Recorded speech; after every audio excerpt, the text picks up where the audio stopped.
जी, hello दोस्तों, मेरा नाम है अरुण। उम्मीद है आप लोग ठीक होंगे। दोस्तों, दिल्ली की मुख्यमंत्री रेखा गुप्ता ने कांग्रेस छोड़कर आए दो नेताओं को बड़ी जिम्मेदारी दी है। इनमें से एक हैं अरविंद सिंह लवली और दूसरे हैं राजकुमार चौहान। और ये दोनों नेता दिल्ली कांग्रेस के दिग्गज नेताओं में शामिल थे।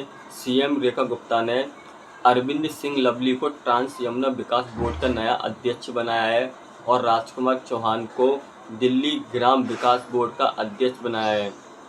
और ये दोनों नेता पिछले साल लोकसभा चुनाव से पहले कांग्रेस छोड़कर बीजेपी में शामिल हुए थे और बीजेपी ने दिल्ली विधानसभा चुनाव में अरविंद सिंह लवली को गांधीनगर से और राजकुमार चौहान को मंगोलपुरी सीट से उम्मीदवार बनाया था और दोनों नेता चुनाव जीतने में कामयाब रहे थे। अब दिल्ली की मुख्यमंत्री रेखा गुप्ता ने इनको बड़ा इनाम दिया है। गांधीनगर से बीजेपी विधायक अरविंद सिंह लवली को ट्रांस यमुना विकास बोर्ड का नया अध्यक्ष बनाया है, जबकि मंगोलपुरी से बीजेपी विधायक राजकुमार चौहान को दिल्ली ग्राम विकास बोर्ड का प्रमुख बनाया गया है।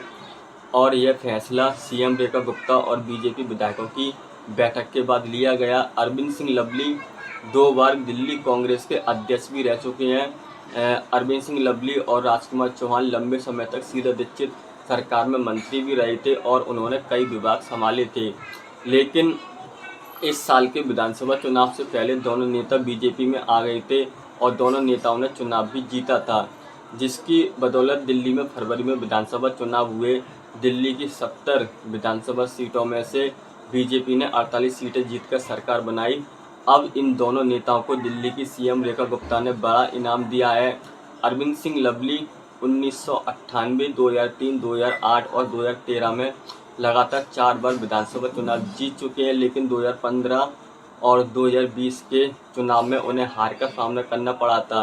लेकिन इस बार वो गांधीनगर से बीजेपी के टिकट पर चुनाव जीत गए। राजकुमार चौहान भी 1993 से 2008 तक लगातार 4 बार विधानसभा चुनाव जीते हैं और जब से वो कांग्रेस के टिकट पर चुनाव हार रहे थे, लेकिन इस बार भी मंगोलपुरी सीट से उन्होंने जीत हासिल की।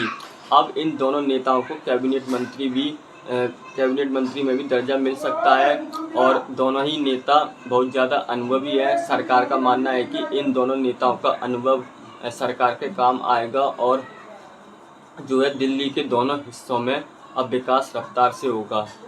Thank you.